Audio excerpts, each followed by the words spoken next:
Hi, I'm Will Lockamy. And I'm Reed Lockamy. And this is the Iron Bowl Hour. Or as we like to call it, the show that is starting to think maybe Gene 5-19 Chiswick is actually too flattering of a nickname. That is. On tonight's show. Which can you throw farther, a football or a discus? Oh, I'd say football. Okay. Throw a discus? Yeah. Do your research, Will. It took a little while to get the sandwich, and no surprise, I actually had to kill 2 extra hogs to put all this together.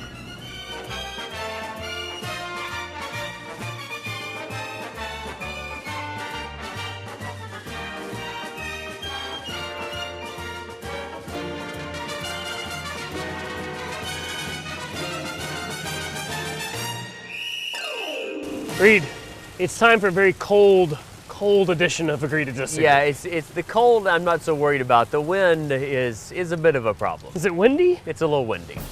During its historically bad loss to Texas A&M, many Auburn fans booed their team and left the stands early, some by the end of the first quarter. Is that acceptable fan behavior? Well, call me Captain Polite, Reed, but I never think it's okay to boo, and I never think it's okay to leave early. You're there to support these kids and support the teams, so you got to stay through the whole thing. I and agree be with polite you, about it. Will. Well, wait. Except in the case of Auburn this year. Reed, it's gotten out of control. It looks like the coaches don't know what they're doing at all. I understand. And in fact, I was covering that game. I only heard booing one time, Reed, and it's when they took Jonathan Wallace back out, and everyone just instinctively booed quickly. Oh, is that Jonathan Wallace? Yeah, Jonathan I thought that Wallace. was George Wallace No. came into the game and people booed George That Wallace. would That's make what I was sense, Reed. confused about. But Okay, honestly, yeah. it made sense when Yeah. people did not stay for this game. It made sense when people booed in that situation. As long as you're not booing the kids, that's okay. In this all right. situation. I'm glad that the issue here is not whether or not the coaches have no idea what they're doing, as you stated earlier, because we would have to agree on that. Correct, This is yes. a terrible situation at Auburn this year. Yep. But I am going to, contractually, I'm obligated to do so. I'm going to disagree with your point here. I think that even in an extreme situation like this, it's not acceptable for fans of a college football team to boo ever, right? The other team, certainly Alabama has taught us that you should taunt and boo the other team when you beat them. But when you should never boo your own team under any circumstances. And leaving is, the way Auburn fans left this game Saturday night is totally unacceptable. Once again, it's making college football just too much about, are we winning, are we killing people? And this is not. It's supposed to be more about supporting this academic institution and these student athletes and being like, well, my team's not doing well, so I'm leaving. That's not acceptable. That's not what Is it's that supposed what Auburn to. fans That's what sound they like? acted like. They Did you started not see talking that? like this, and they there was brought- a clip. I saw it on ESPN4 after the game where they were saying, I'm leaving, I don't like it, and Gene Chiswick is too. That's what they were saying. Well, a lot of them were doing this kind of thing as Yeah. they scuffled out. The worst part about them leaving, Reed, is they missed the skydivers in halftime. During halftime. Listen, I'll tell you, the worst part about them leaving is that what they missed was a very impressive performance by Jonathan Wallace, who came in and looked fantastic. Yeah, and that was an exciting thing. That's an exciting thing for that kid and for that program, which really has had 0 highlights this whole season. Yeah. And that's what they missed. And so shame on them. That's too bad. They should not have left the way they did. Now, Reed, it is never acceptable to boo except in this situation. No, the guys, the Auburn situation. The Auburn situation. If Kansas State, Notre Dame, and Oregon all went out, which of them should get a chance to lose to Alabama in the BCS National Championship game?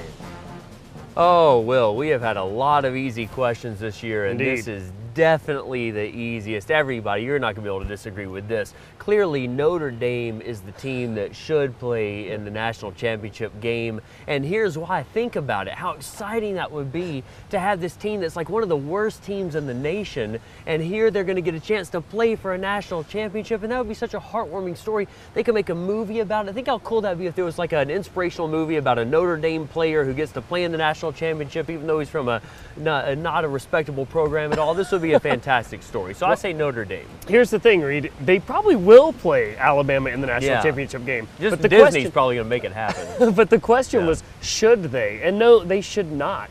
From here on out, the rest of the season, Reed, they play one ranked team. I Yeah. think they're ranked like 17, and then they don't have to play a championship But don't game. forget, they'll play Alabama in the national championship game, and that'll be another ranked team. Sure, yeah, that they'll lose to by 87 points. No, It'll because look like that's not A&M the and way that Auburn. Disney's going to want it to work out. So Notre Dame will win the game. Congratulations to Charlie Weiss. Is he still the coach there? I Or don't it's, think he is anymore. No, well, he's at a whoever it buffet is, somewhere. Whatever, yeah, that's congratulations. Yeah, no, here's the thing, Reed. Oregon has a tough schedule to close out, and they have to play a championship game.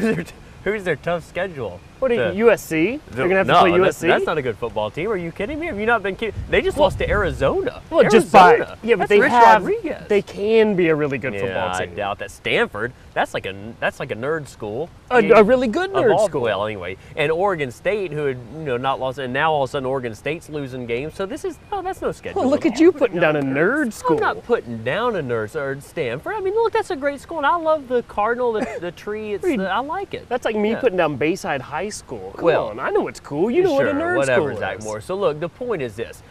Oregon does not have as tough of a schedule as people like to act like. And once again, look, Notre Dame is that everybody wants to see. Lou Holtz, what's going to happen to him? I mean, he's going to go into some kind of like some sort of like a coma that's been caused by Stroke? too much. No, He no, already no. had one of Like a those, good right? stroke or something, right? Like where everything finally comes together for you and it's too much to handle. That's what's going to happen if Notre Dame wins, which they will, the national championship game this year. Maybe- Have you seen those shiny helmets? They are spectacular. Maybe Holtz will have a stroke and it'll reverse the way he talks. He'll actually be able to talk. Maybe so. Up next, I go to rabajamaz and talk to a guy who might as well be Nick Saban. He looks just like him. Reed, recently our top-notch crew and I went down to Tuscaloosa to see what rabajamaz is all about. You had to go to Tuscaloosa for that? It's easy. It goes da-dun-da-da. No, Reed, the restaurant, not the cheer. Oh. Now, Gary Lewis, you are the man here at rabajamaz, but before you had a bar here in town, right? The Houndstooth? That's correct, yes. I started the Houndstooth July 14th, 1988. How about that? And what made you decide to leave the nightlife and head to the very early morning life here of having the best breakfast in Tuscaloosa? You know, that's probably going to be my legacy. Jack Daniels to scrambled eggs. I know, right? Yeah. And some students actually make that exact transition from Jack Daniels into scrambled eggs. On a daily basis. But I didn't come here for breakfast. I came to conquer the national championship BLT and its 14 strips of 1, bacon. 2, 3, 4, 5, 6, 7, 8, 9, 10, 11, 12, 13, 14. You gotta be kidding me.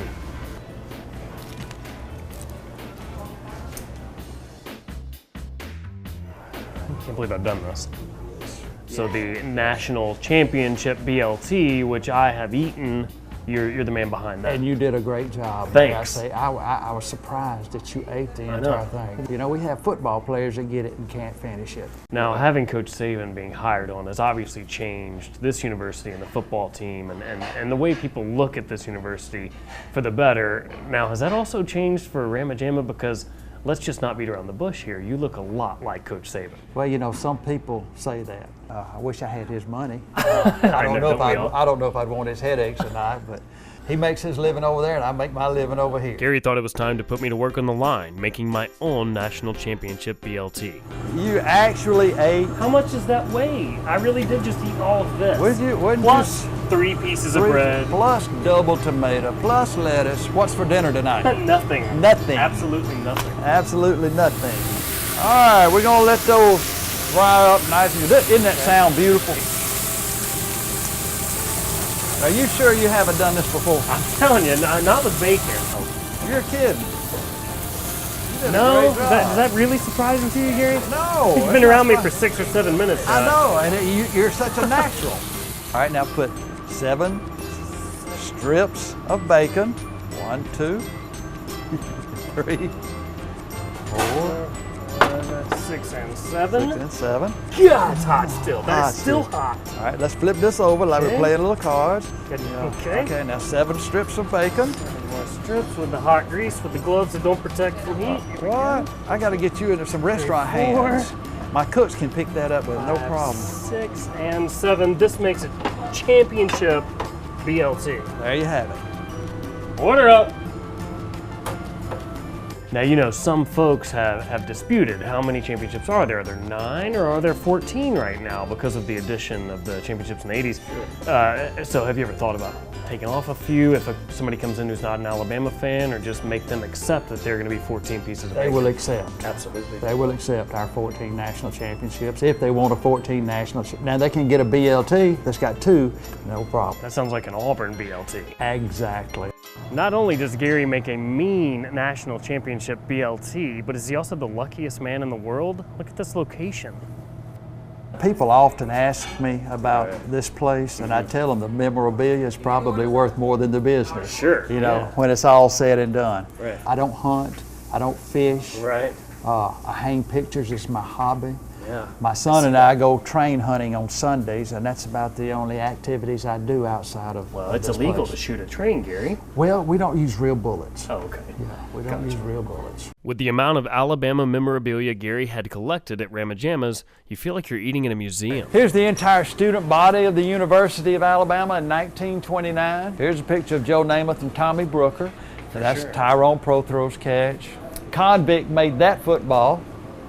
A Former player? convict made that football. No, wait a second.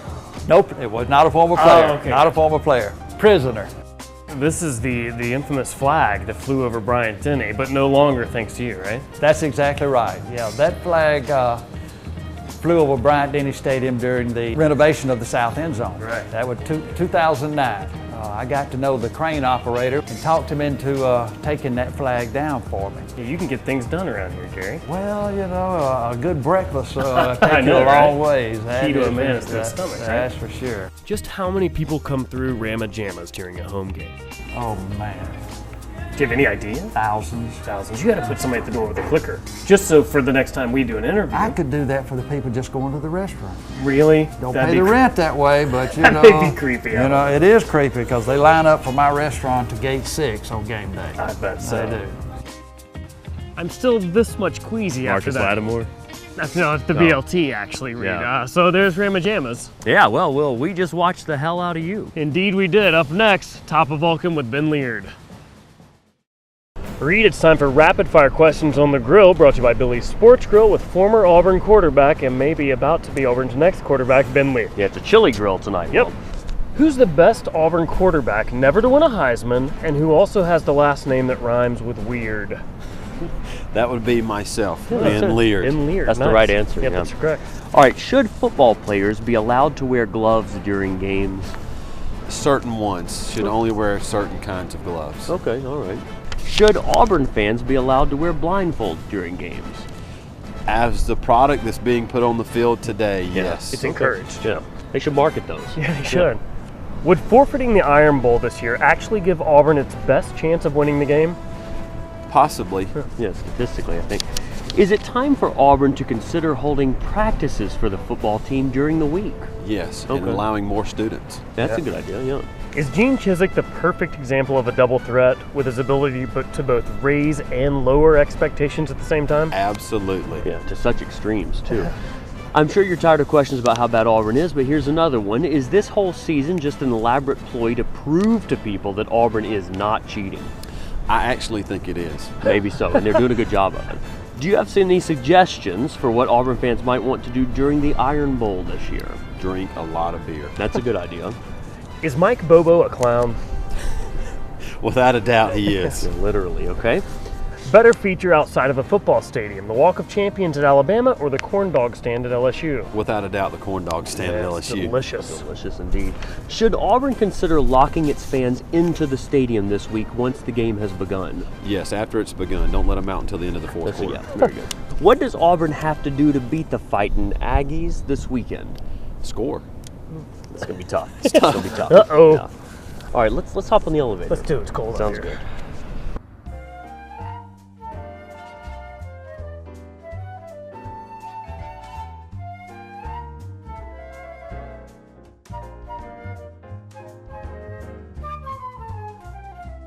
Guys, I need to go ahead and apologize for wearing a hat inside. I know really no temperature reasons anymore, but you don't want to see this hairdo after the hat's been on. So. Hat inside and after Labor Day. That's a That's the worst part, right? And in the South. For sure, yeah. And if anybody knows anything about the South, it's Ben Leard. You can tell by that accent, right? Yes, absolutely. Ben, do you excuse Auburn fans for leaving before the end of the game? And I mean this seriously because I'm a guy who, no matter what, I stay through the very end of the game. Every Tulane game. Every Tulane game. But I excuse. That's tough. I excused the Auburn fans. I understood. I was like, well, I'm going to stay, but I understand why you're leaving. I'm a little bit on the fence, but at this point, at 1-7, and especially considering that particular ball game, I have to give them a pass. Now, Ben, obviously as a former Auburn quarterback, and you've been involved with the program in various ways for a long time, but I understand this is your first year to do the post-game interviews with the Auburn Radio Network. Is that true? Well, does that mean this is kind of your fault? It's on me. How has that been? I mean, obviously this is like the worst year ever to be the new guy doing post-game interviews. Once again, making a Southern reference. There's only so much perfume you can put on a pig. Right. And man, it's been 3 bottles. It has been difficult, very difficult. But it's my first season. It has been a lot of fun, all things considered. Funny. Funny. It's been difficult, the interview process following the games. The coaches are obviously disappointed because they're competitors as well. But we have had to been very creative in our questions. Because you're still homers, no matter what. Yeah. I mean, it's your school. You played there. And I think that's one thing about me. And people that know me, you know who I pull for. You know where my allegiance is. But I'm going to call a spade a spade. And if they've played poorly, if there was a poor decision made or somewhere along the lines they got beat by a better football team or they were beaten by someone that they should not have been beaten by, I'm going to make that an obvious point. Right. And because I'll always say that there's definitely room for improvement in any facet of football. I mean, there are areas that even Nick Saban would like to improve. Well, come on now. Ben, I don't know about that. Yeah, they already redid the statue, Ben. So yeah. Well, just watch him coach in the third and fourth quarter. It looks perfect to me. He does get a little angry still even that late in the game. Yeah. Now, there's been some scuttlebutt about the players quitting possibly before the game's over. If anyone would know if that's true or not, it'd be you because you're the first one to talk to him after the game. What do you think? Personally, being a competitor and knowing what those kids put into it from Sunday through Friday, I don't think they've quit. I really don't. I think that really and truly is one of the biggest insults that you can throw at a player, at an athlete, is to say that they quit or they're scared. And even bigger than the Rammer Jammer cheer? Oh, absolutely. Okay. Absolutely. Now, that is more annoying, but it's not an insult. I see. There seems something. I mean, take Kyle Frazier, for example. That kid, he's got all the tools and the talent, but there's something mentally going on there where he just totally locks up when pressure comes, and that was the difference with Jonathan Wallace. You saw him do the exact opposite things. Pressure came, he made good decisions, good throws. Why has Kyle Frazier not been able to get over that hump, you think? I think it's something in the kid's personality. It really is. It's having that sense of urgency about a kid. When Kyle Frazier, when things tend to go wrong for him, it looks as if he does lock up, go into a shell, and does not respond to that adversity as well as you would like him to. Jonathan Wallace, on the other hand, he meets it. I mean, he meets it head on. He did it in off season. He did it even in high school at Phoenix City. If you were in charge of the Auburn football program when the game rolls around Saturday against New Mexico State, you put Jonathan Wallace in at starting quarterback? Absolutely. 100%, I would have, right? Absolutely.